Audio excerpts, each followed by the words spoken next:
And we will move now to item number 12, which is hurricane recovery discussion with the Federal Interagency Recovery Coordination Team. And I'm going to turn this over to Rick Durbrow with US EPA. And I believe we have this linked to the CCMP also. And this will be, a facilitated discussion, pretty free flowing, we hope, following their presentation. And we want to, what challenges are you facing due to Hurricane Ian? What federal resources are needed to support recovery? What can be done different next time? You've already heard what, besides the ongoing recovery, everyone here is very interested in putting what we've learned from this terrible disaster into our plans for the next one, because we know that there will be, something else coming, whatever it is. So it relates to the public engagement action 4 of the CCMP, increase outreach to policymakers to enhance understanding and support for CCMP implementation. And Rick, I would turn this over to you. Thank you. Thanks. We appreciate you letting us sort of come in and listen to the things that are going on at the county and municipal level, and certainly the watershed-wide level. And I can't really speak for FEMA per se, but I will let you know that they are moving closer and closer to many of the things that you're talking about having the longer-term recovery become a little more integrated with the initial response. And you can see that Joe Woody just had to leave. He's going to work with some Alabama issues with the tornado. So he wanted me to apologize for his rapid departure just as we came up. But I'm going to turn it over to Emily Galloway. She's going to go through the slides, and we're really here to listen to you and what your issues are and where you're seeing some of those gaps in your long-term recovery, those things that you see coming down the road.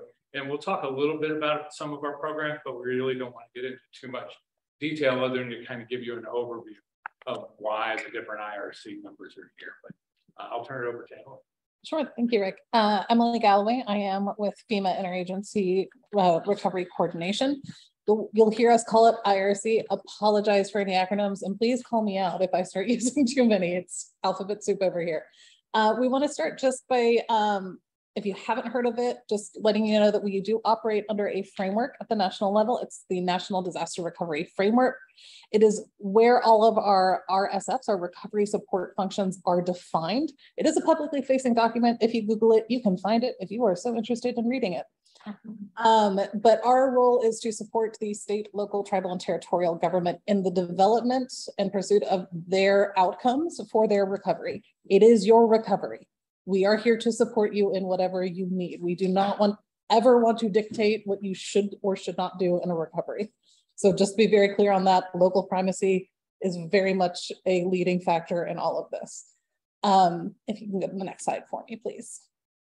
So just a few benefits. We do use the whole community approach, meaning we want to look at every part of the community. A lot of what you were talking about earlier, if you looked at this part of the room, a lot of our heads were nodding. A lot of our internal tick lists were going check, check, check. When you start talking about focusing on vulnerable populations, looking at pre-disaster recovery guides, anything like that, we're just going, yep, we're in line. We're all thinking the same thing. But we do want to make sure that you're not accidentally leaving out any part or any section of your community. So we always want to look at the whole community, make sure we're doing an equitable recovery effort. Oops, I don't know, we advanced real quick. Yeah. There we go. I don't know what it is. It's okay. We also want to look at the effective use of resources, making sure that we're using all the resources we can to the greatest advantage we can, while also reducing the duplication of effort, both on a federal side and on a state, local, tribal, or territorial side. For an example of this, in Tennessee this past summer, they were looking at a watershed study because they had debris in the waterway, and the community wanted to really focus on the debris in the waterway. So we pulled together U.S. Army Corps of Engineers, we pulled U.S. Department of Agriculture with their natural resource conservation Service, USGS was involved in that group, and the Tennessee Department of Environmental Conservation to kind of see who could help get the debris out of the waterway.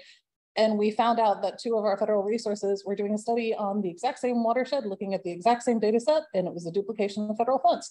It happens on our side all the time. So this helps us share all of our information to make sure that we're getting the most out of all of our resources. As you can see there's a bunch of different agency logos. The IRC helps coordinate over 30 different federal agencies. So you will only see a handful represented here. That is by design, so that one, we don't overwhelm any space we are in. If we can go to the next slide, please, sorry. So a lot of what you were talking about in terms of delayed impacts, we are very, very, very much aware of. And it's a lot of what we do. Our team is really looking at more of the long-term recovery. Now, this is an example timescale. Actually, I think we do have months, years. We did not describe how many months or years it might take. It could take, if you take this on an individual level, it might move faster, it might move slower. If you take this at a project level, it might move slower, might move, or might take longer. If you look at it a community, so basically as far as you zoom out or zoom in, this time scale shifts, right? For any natural things, like we're talking about watershed, we were talking about, are the fish safe to eat? You're definitely zoomed out in that longer scale, right? So we will definitely be around. Our interagency partners and the IRC are typically on the disaster the longest out of any FEMA or interagency partners. If you can go to the next slide. Go ahead and click again, because I guess there's, oh, nope, okay, it just looks weird, go back.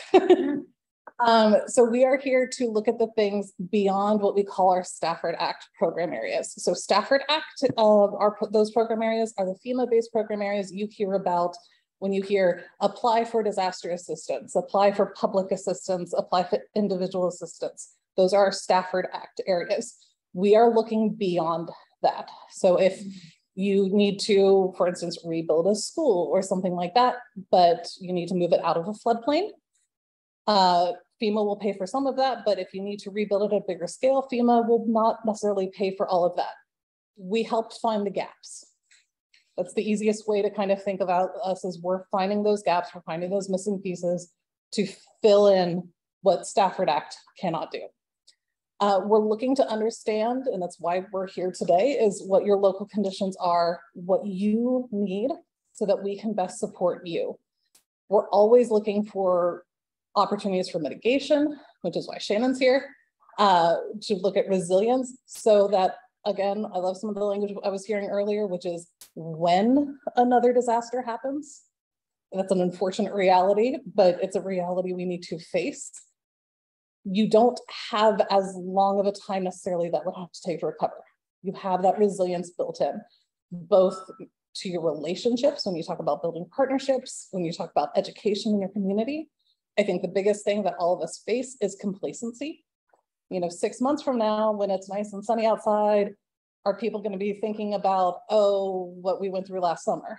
Some of them will, because some of them were directly impacted, but those who were not directly impacted, they're like, oh, it's fine. I don't need to leave. I don't need to evacuate. It's that complacency that we're always fighting. We always are looking to identify areas for other engagement. So like Brandon mentioned earlier, that list of partners where we can engage on that education side, that's always fantastic for us to kind of be like, oh, what was that? We'd like to engage with that at a local level. We also always look across the different recovery support functions. So earlier we were talking about natural resources also being an economic issue. We have a natural and cultural resources RSF. We have an economic recovery support function. And we definitely are always talking to each other about that very thing. We also, natural and cultural resources also ties in a lot with infrastructure. So that's another cross-sector area. We also always look at capacity building, which Laura talked to a little bit earlier, because we know that recovery issues are complex. It is not a one-size-fits-all. It is not even a one-size-fits-all of the community, right? This might fit this side of the community, but those people over there might need a little more support. So we adapt and fill those needs. And we always like to have engagement as early as possible. We're always here, but the earlier we can get engaged, the more resources that we can find. Okay, we can go to the next slide.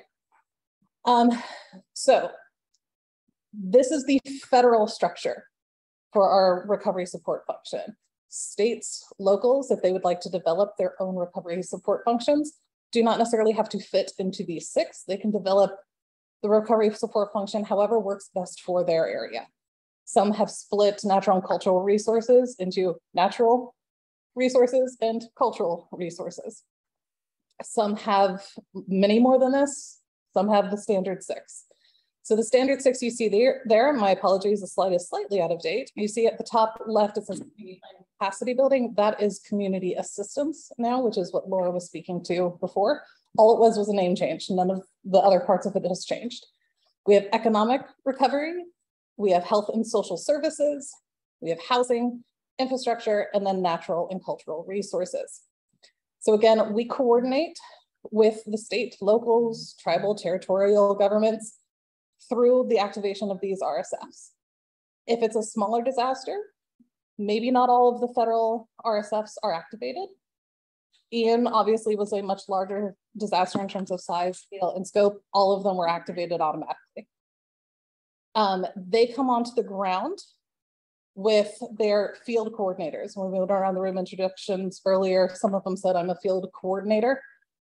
Those are the ones that are the lead for the federal RSFs. If you go into the next slide, please. So I'm not going to talk about each of their roles. I'm going to hand it over to each of them in a moment. But just so you understand this, earlier I said that we coordinate over 30 federal agencies. You're only going to see 6 or 7 there, depending on who's representing each RSF. That is because each of these field coordinators have the ability to reach back to any supporting or partner agencies. It's building that capacity back on the bench that then we can draw on their technical expertise, any of the programs that those other agencies have. So economic recovery here is headed by the Economic Development Administration. Health and Social Services, which unfortunately, unless they're on the line, I don't think they're here today, is headed by Department of Health and Human Services. Housing is with Housing and Urban Development HUD. Infrastructure Systems is U.S. Army Corps of Engineers. Natural and Cultural Resources is the Department of the Interior, and Community Assistance is out of FEMA. So at this point, I'm going to turn it over to each of the RSFs in turn. Brandon, since you're sitting next to me, would you like to talk about HUD? Yay. Thank you, Emily, for that run through. My name is Brandon Perinchek, again, U.S. Department of Housing and Urban Development. I am serving as the Housing Recovery Support Function Field Coordinator for this disaster. I will note that I served also for Irma here and was here for quite a long time, and I was here for Michael as well. I am based out of the Mid-Atlantic and serve as a headquarters asset, so I'm not based out of Florida. I will say, though, that we do have 2 offices here in Florida, one in Jacksonville that covers northern, I think, what is it? There's 52 counties, correct? In the state, 42 are covered out of our Jacksonville office, and the southern 10 are covered out of our Miami field office. It is the housing RSF, not the HUD RSF. So I am not particularly concerned specifically with displaced, impacted HUD resident populations. Yes, we are extremely concerned about our residents in public housing, multi-housing, our FHA-backed mortgage portfolio. We are very concerned about that. We have teams that can work directly with those residents on an emergency support function 6 side, the ESF 6 side. So we work directly with those residents and the state, as well as our housing authority partners, our multifamily housing partners, as well as USDA rural development, because USDA has a large footprint here in the state of Florida. Joe and I work directly together on many disasters. They have a very similar program as HUD, they just cover the rural areas. So what we look at is, yes, impacts to our HUD portfolio, our HUD assisted portfolio, but also look at the broader housing impacts across communities. I spent the last 2.5 days in Monroe County, meeting with officials from Alamorada South, because we spent a lot of time there after Irma.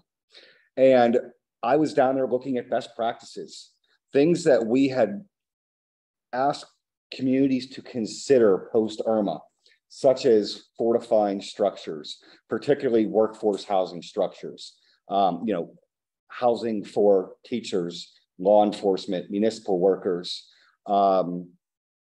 that just cannot afford to live in the Keys.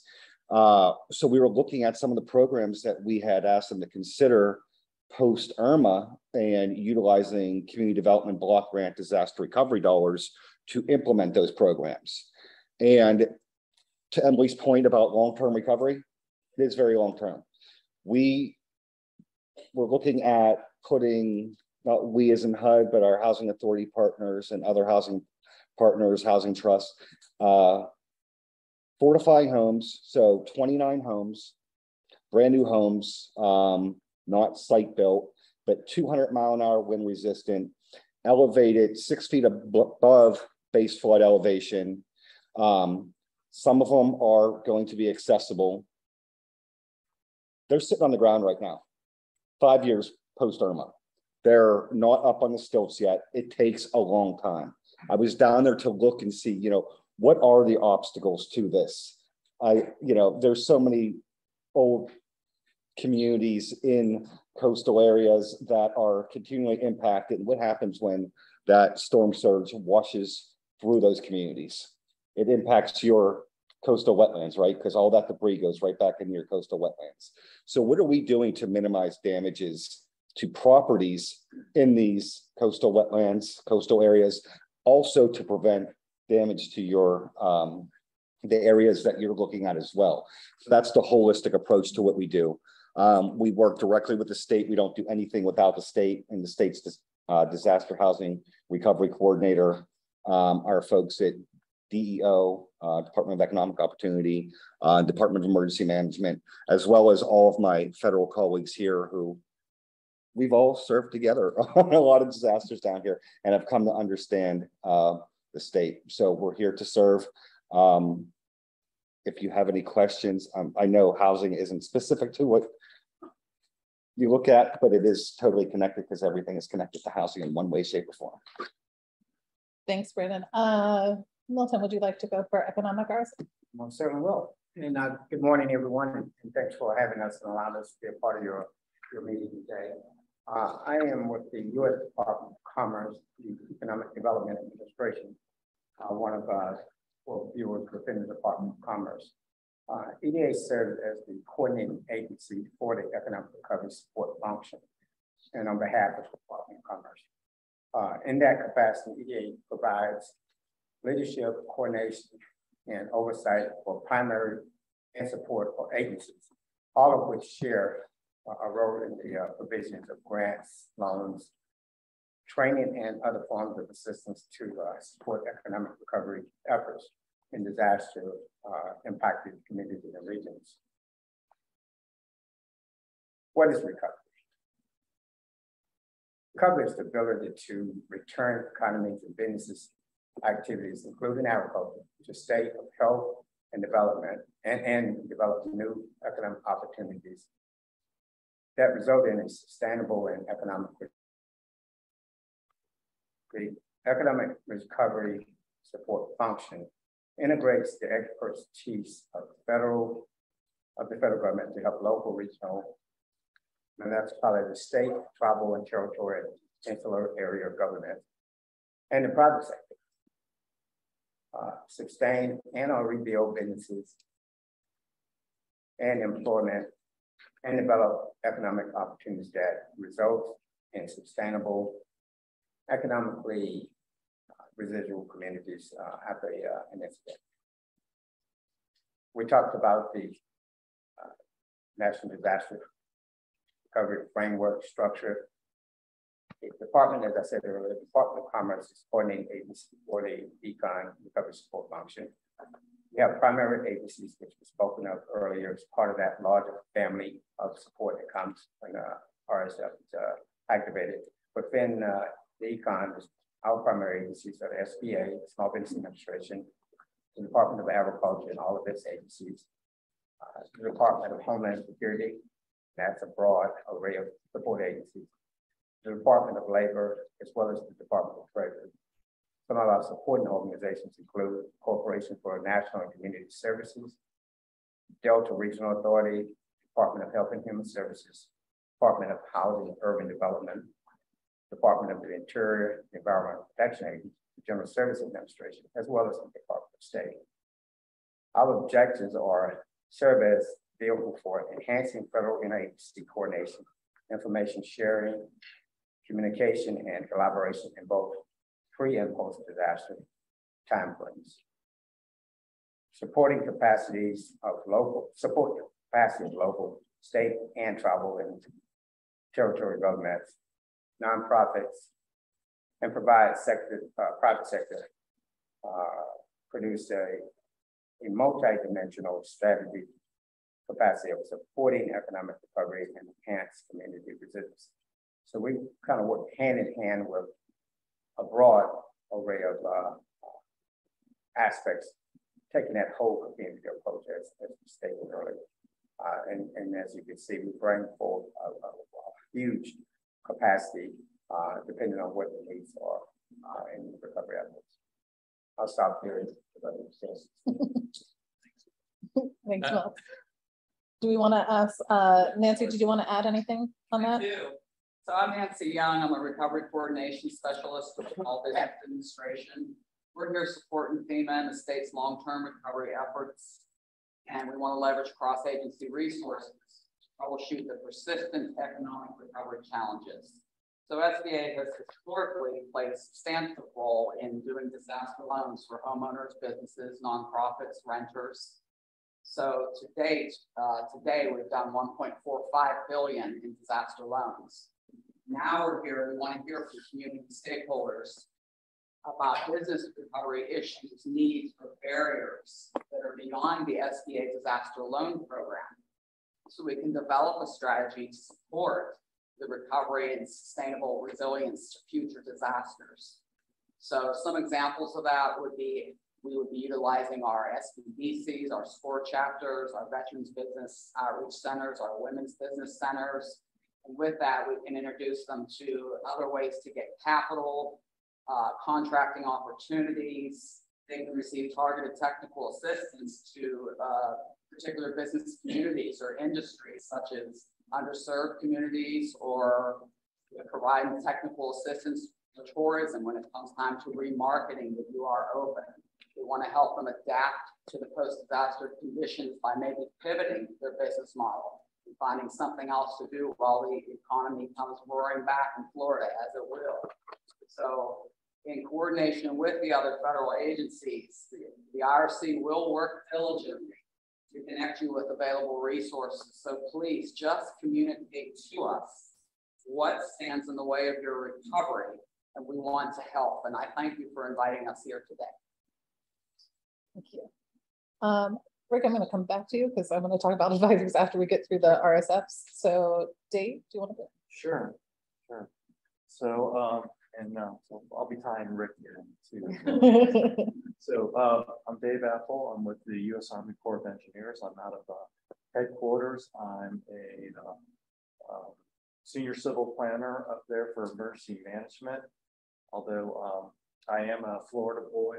I grew up in St. Petersburg, went to USF, got my engineering degree there, and live in Jacksonville. Well, living up in DC right now for the job I'm doing, but I have residence in Jacksonville.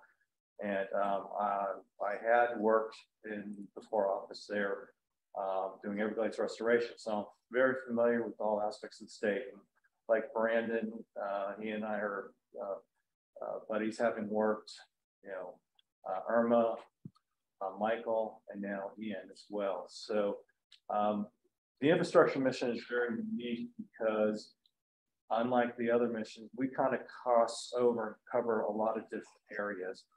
We're not, the Corps itself, we don't bring funding to the table, but what we do bring is the technical expertise as well as some of the know-how on how to work with the communities in terms of looking at the issues they had in terms of resiliency.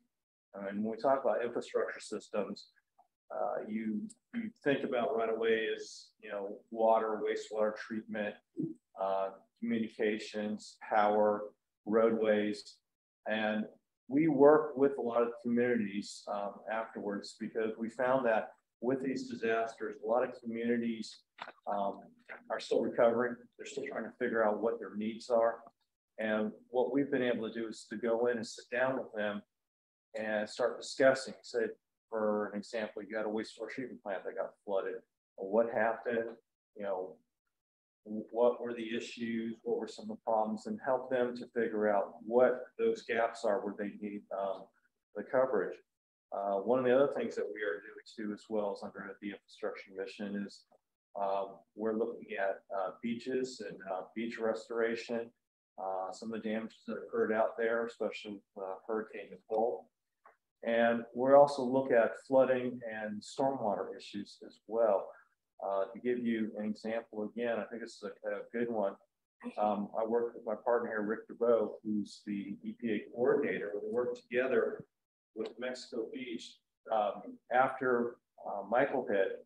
One of the issues they told us about was they were having problems with stormwater discharging, canal system discharging to the beach and discharging pollutants. And tourism was a big issue for them. So we sat down with them, we brainstormed with them, and we came up with a plan on how to divert that water from going onto the beach and rerouting it and sending it back out to the river, but also looking at an old wetland that they could look at restoring and using that as a treatment system, part of a treatment train. They also had a culvert system out there, we said, that could be converted into a stormwater vault that could be used to treat it.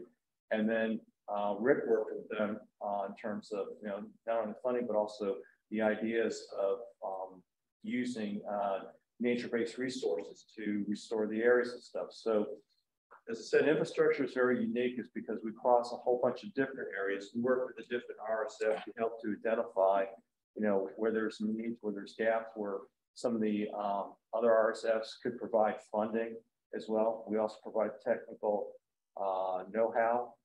And there are cases where the Corps of Engineers can actually come in and partner with some of these communities under our own authorities to look at what could be done to help improve, like example with the stormwater system.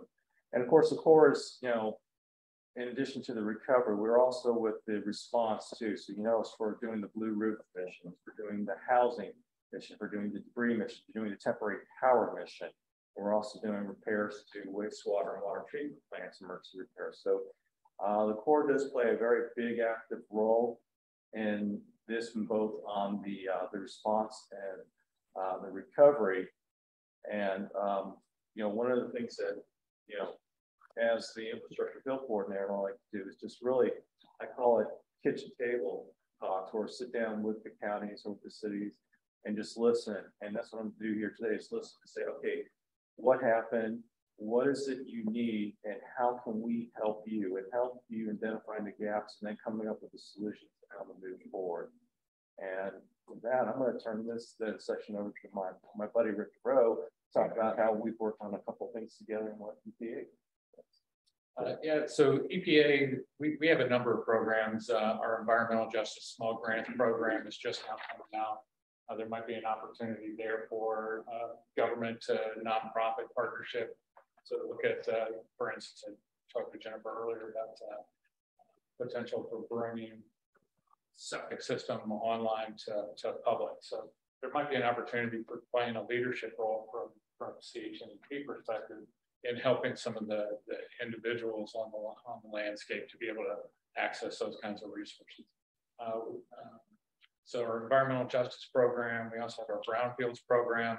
As Dave was talking about, that 85 acres that Mexico Beach put into protection. That was an actual brownfield site to begin with, but now it helps to attenuate the stormwater from flooding the back half of that community by attenuating the water between that wetland and their canal system.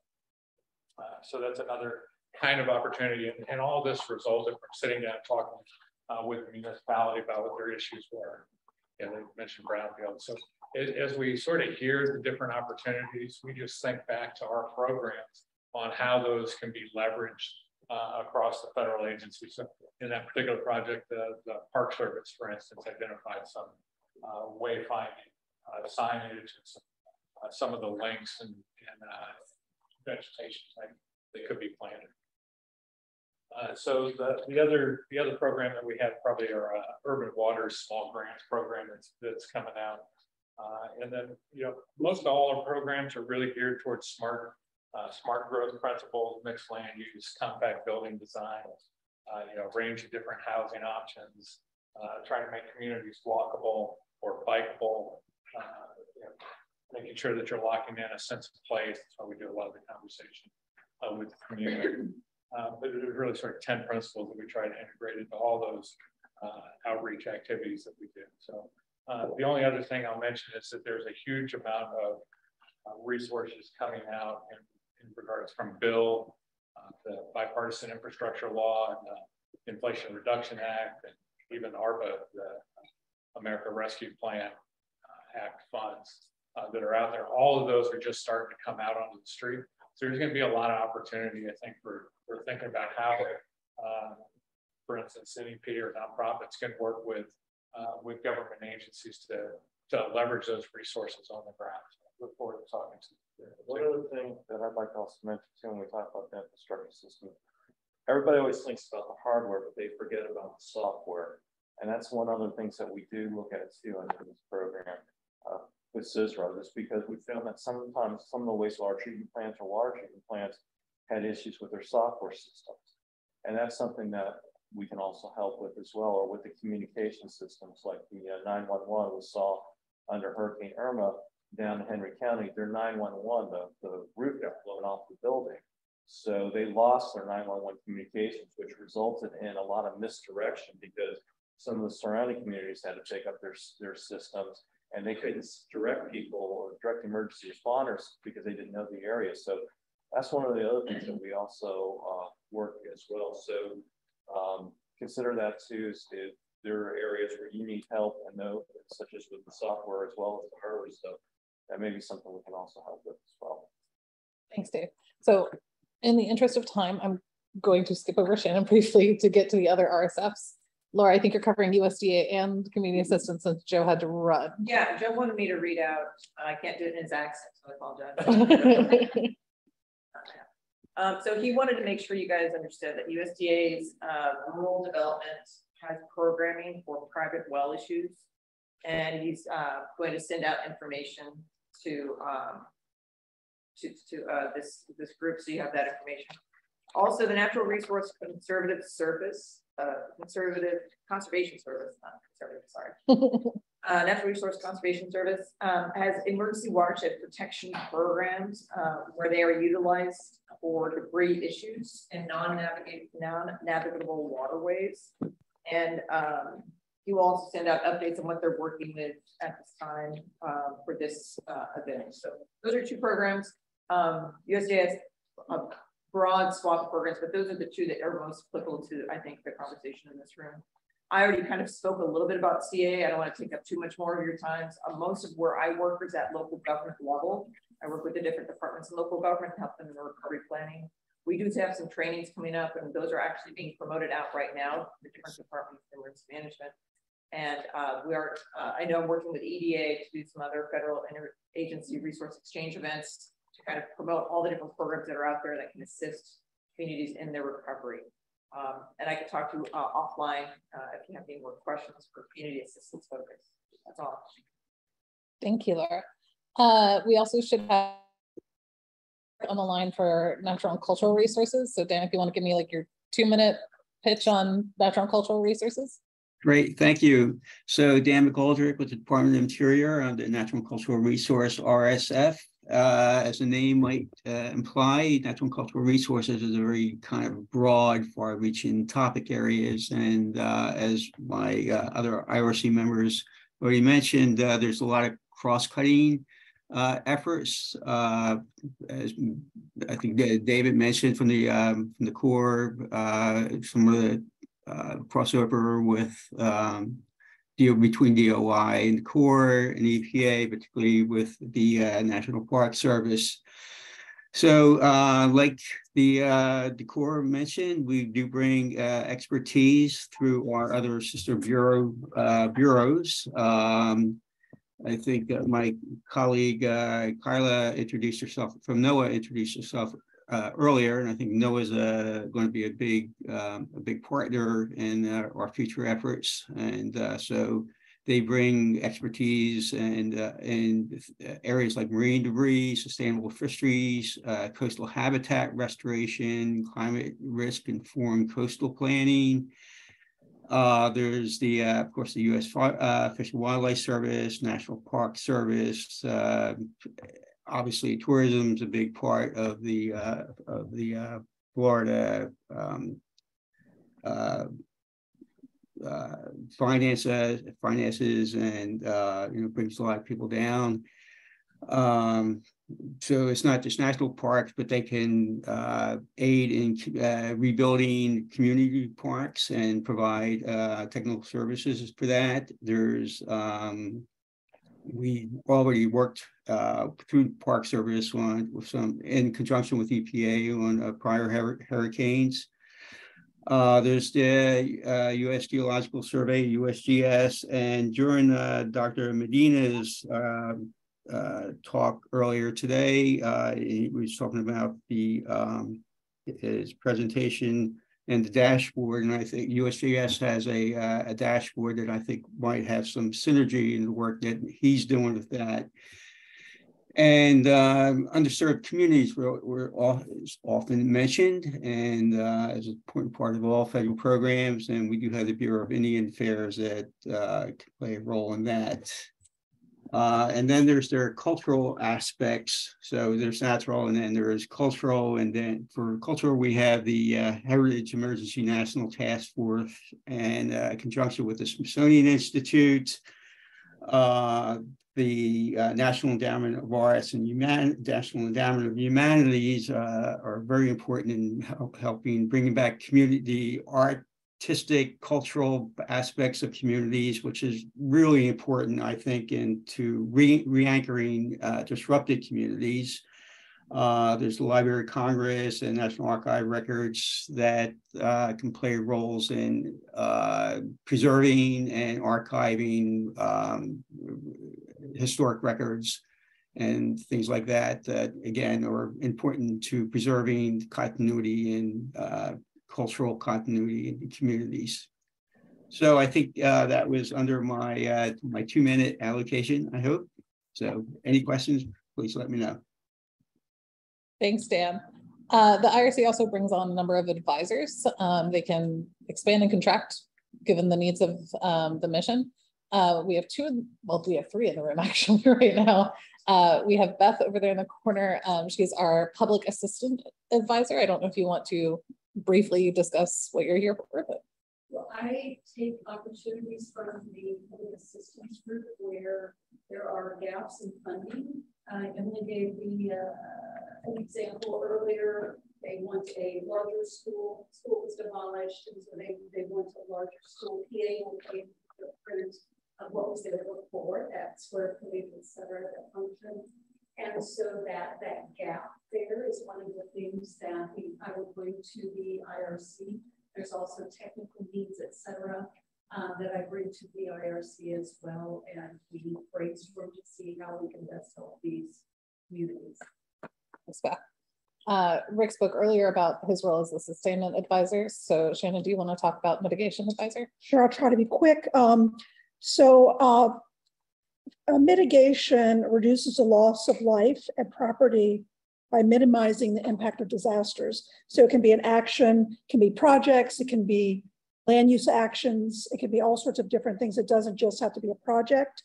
So I just want to mention that in addition to funding projects and different things, FEMA also manages or administers the National Flood Insurance Program. And in Florida, so far, we've there's been about 2 billion released for not for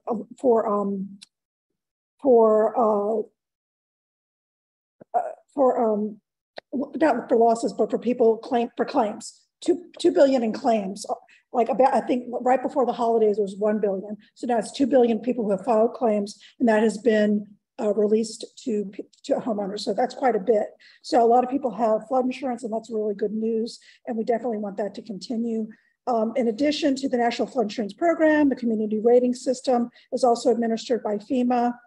And in the post-disaster environment, the Hazard Mitigation Assistance Grant Program, that is FEMA's post-disaster funding mechanism. That's their projects. That's where we fund projects. And Beth a moment ago mentioned public assistance. We have a stake in that. So for example, for that school, public assistance will rebuild the school. If the school wants to mitigate the property, mitigation will show up at the table, and maybe they want to put storm shutters or harden it or flood-proof it. Mitigation will be there at the table to help do that.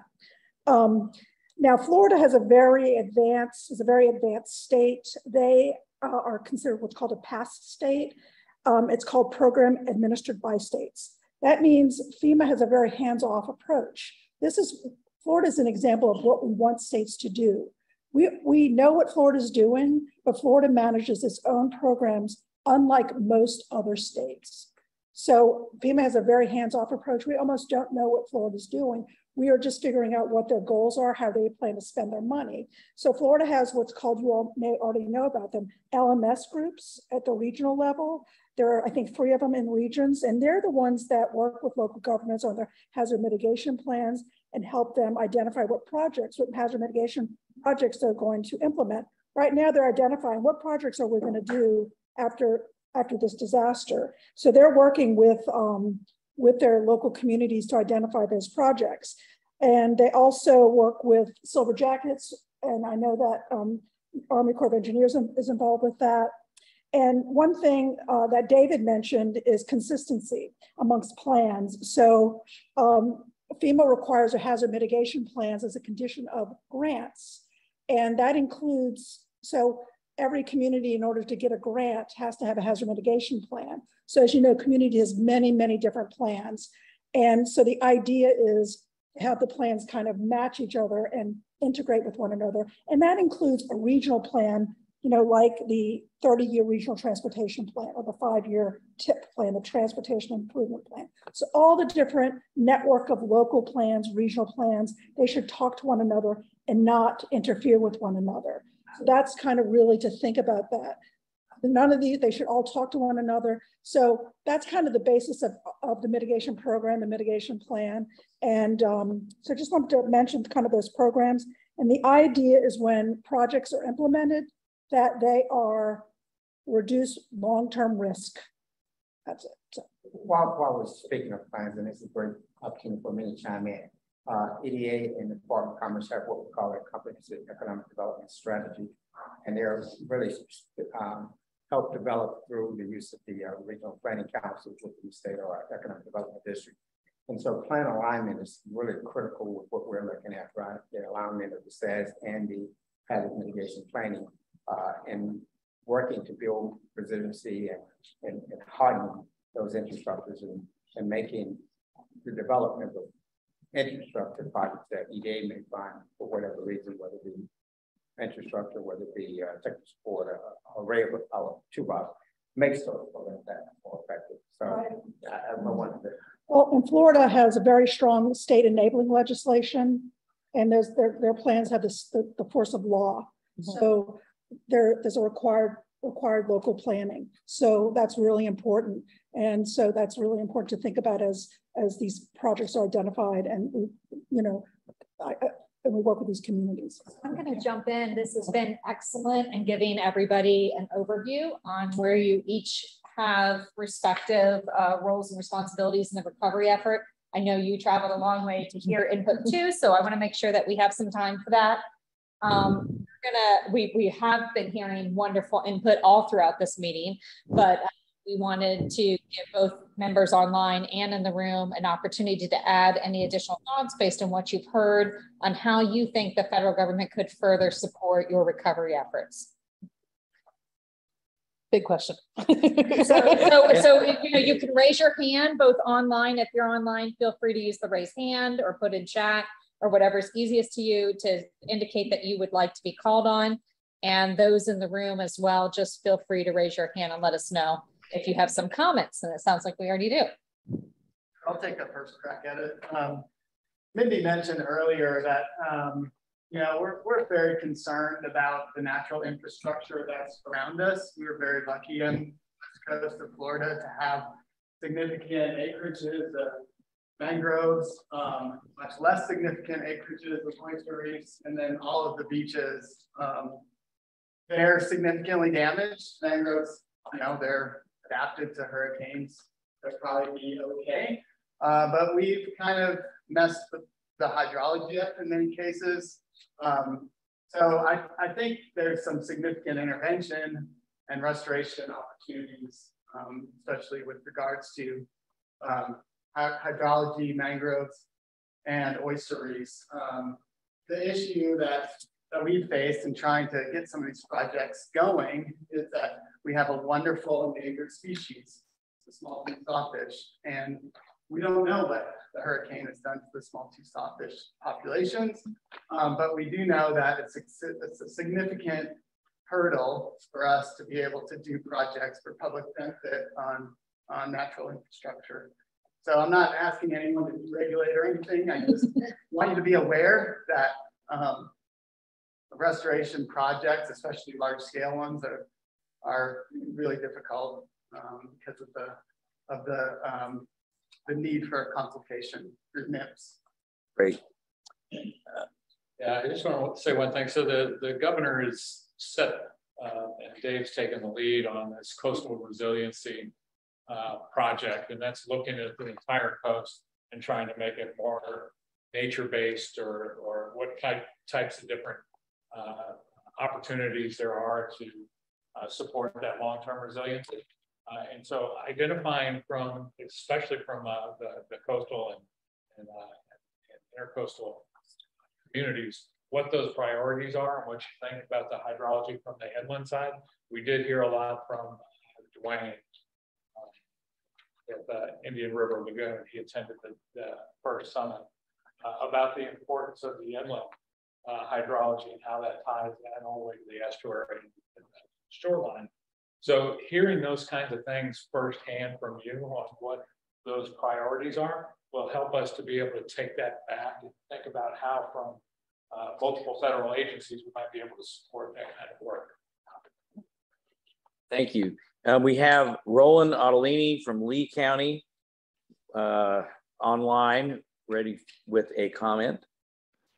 Yes, yes, good morning. Thank you very much for coming to our area. I'm sorry I couldn't be there in person, but I think this conversation is very interesting to us. Lee County was obviously hit very hard from this storm, and interesting to see the long-term recovery efforts that you're going to support, because Lee County is going to develop a long-term recovery plan. They've already beginning to establish a task force, and I've been assigned at least a co-lead portion in the natural culture resources portion of that. So I'm sure we'll be interacting with you all on that effort. Good to hear about the hazard mitigation plan. We are submitting numerous projects that will hopefully mitigate future flooding. This was quite frankly more of a surge flooding event for us versus rainfall, but that won't, that's not going to necessarily be the case in the future. So we're looking also at rainfall driven flood mitigation type projects. So we'll be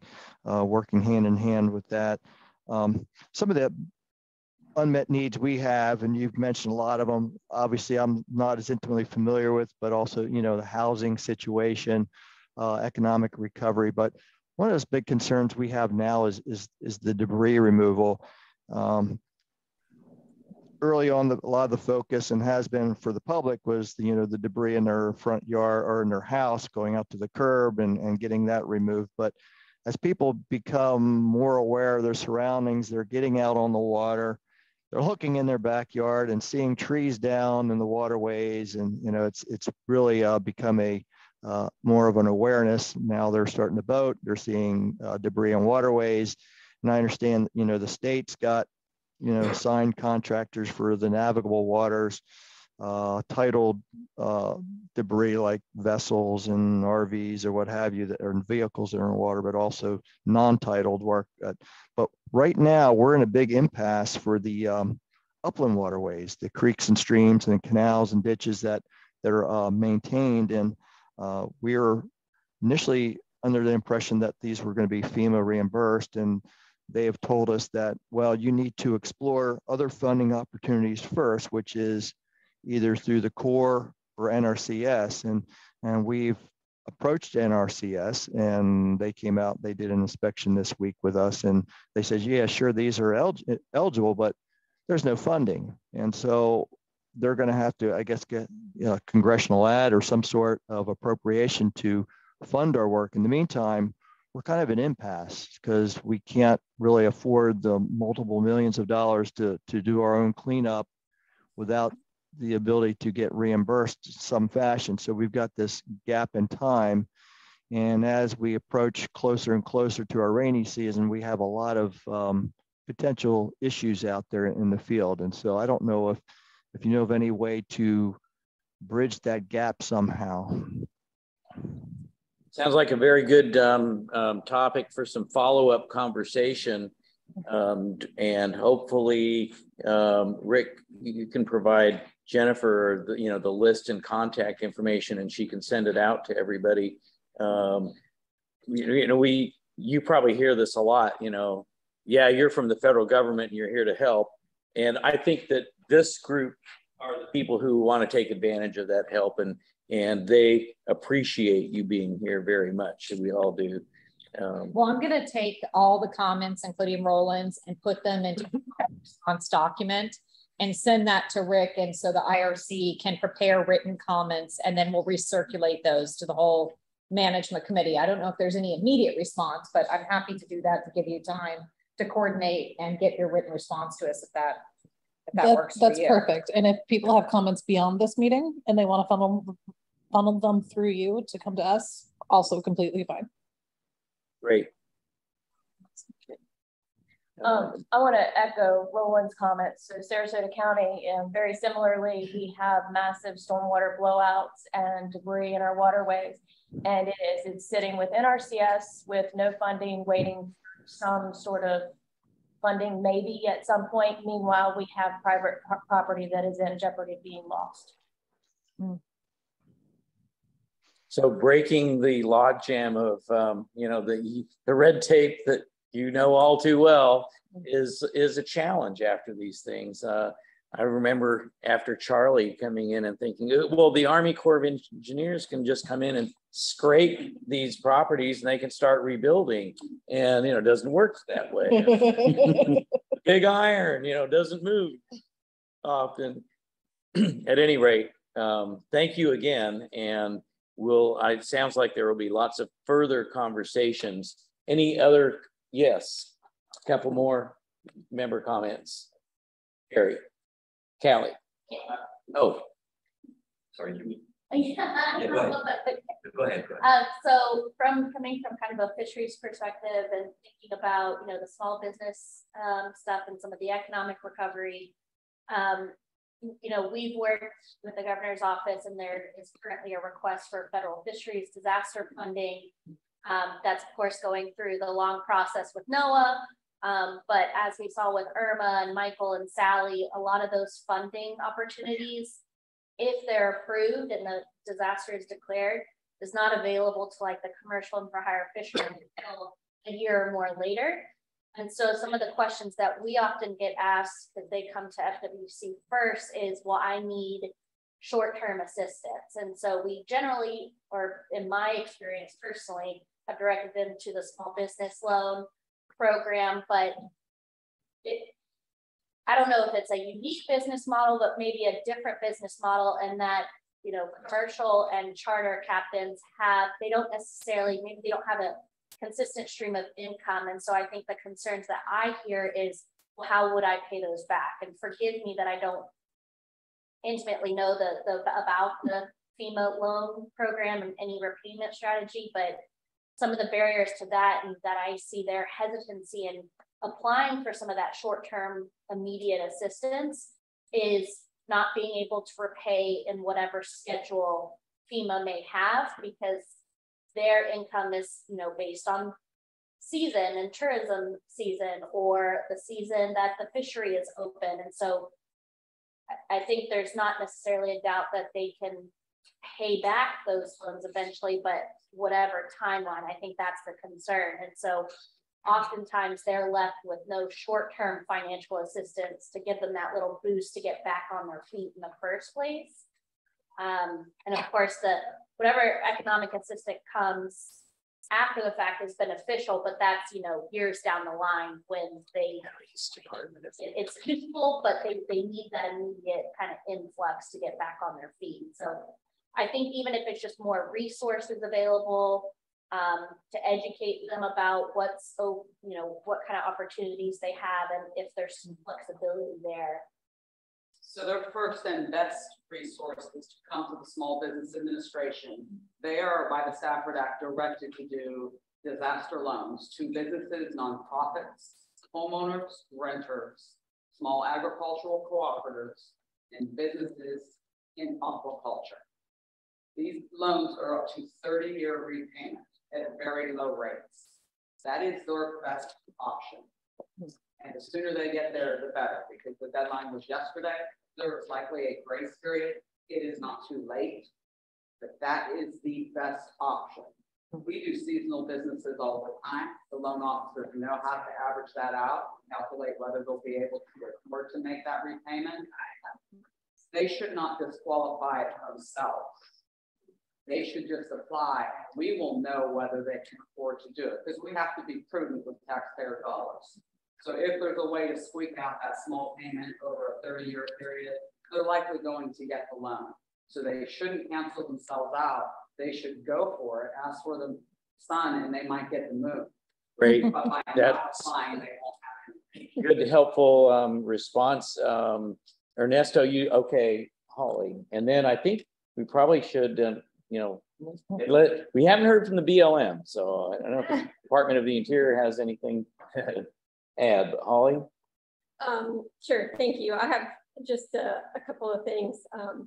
The list of things on our plate on Sanibel is extensive.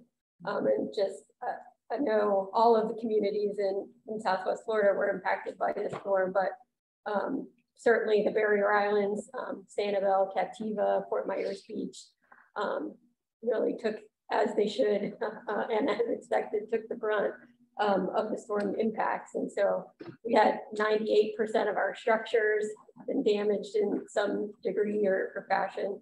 The cost estimate for debris management alone, which thankfully the state of Florida is picking up those costs, but exceed our total annual budget for the city.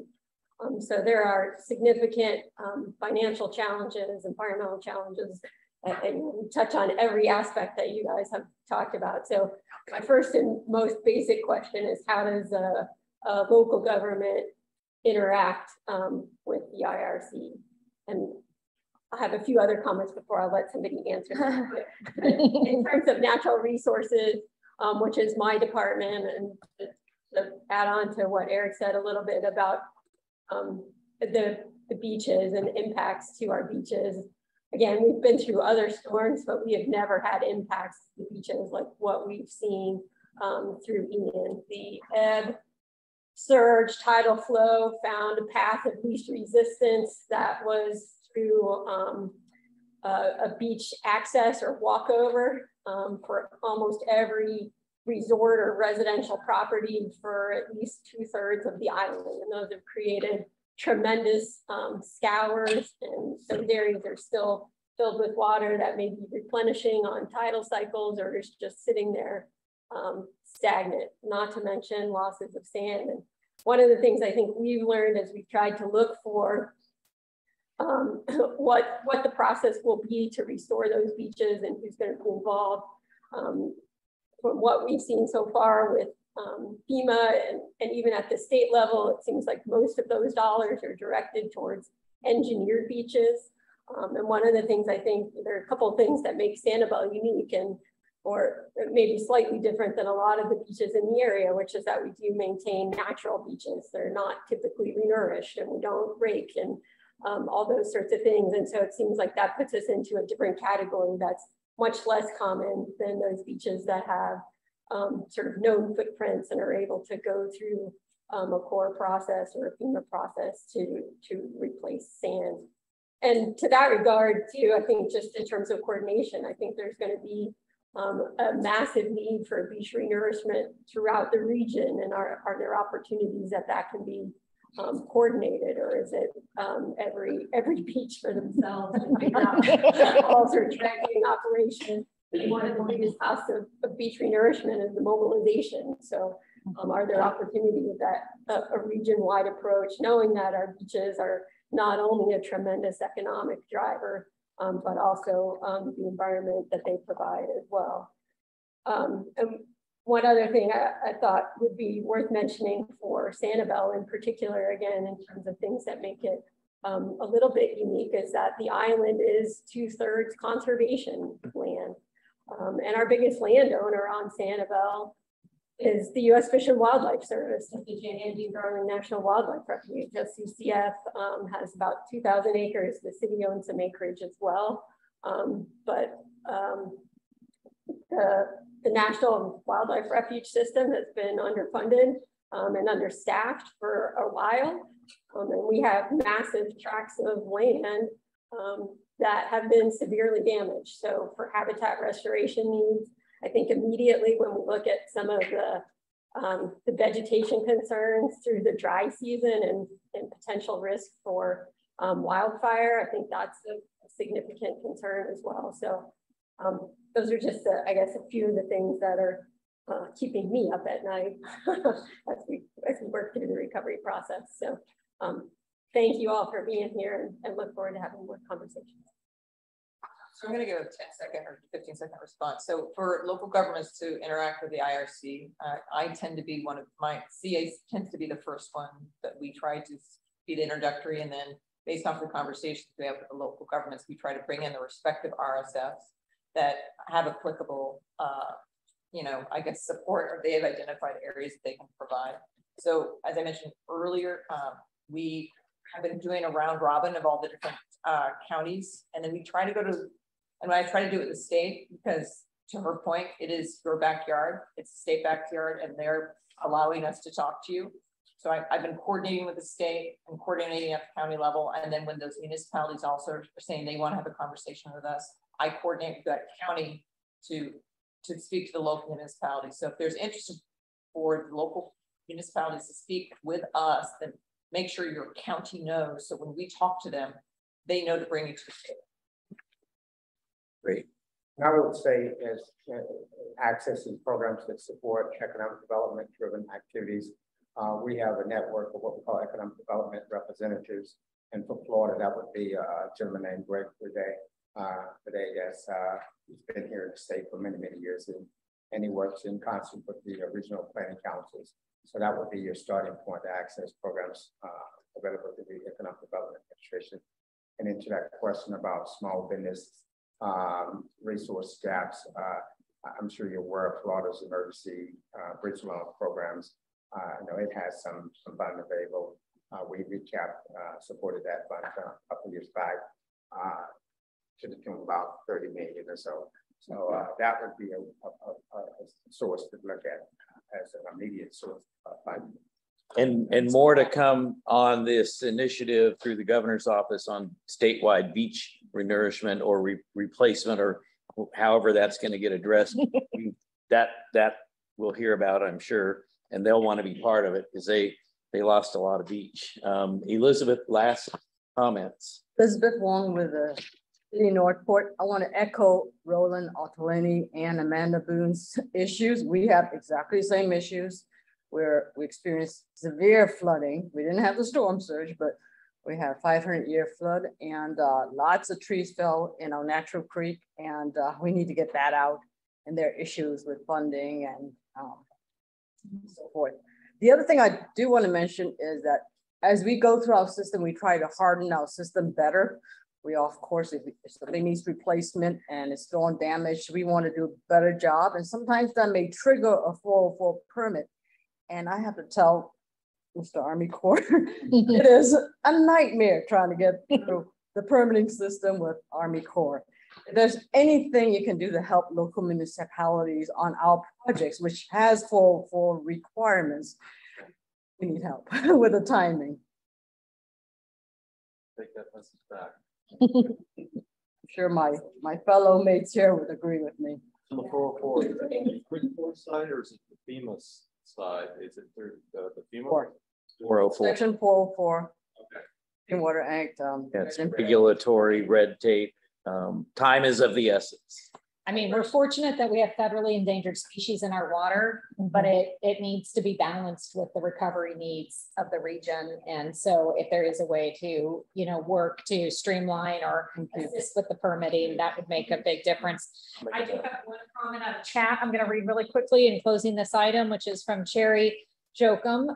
Please share with the membership attendees and other stakeholders that the philanthropy advisor, which is her position, I believe, can provide recovery resources in the form of grants, technical assistance, and other resources simply by sending an email to philanthropy-fl@fema.dhs.gov with the subscribe in the subject line.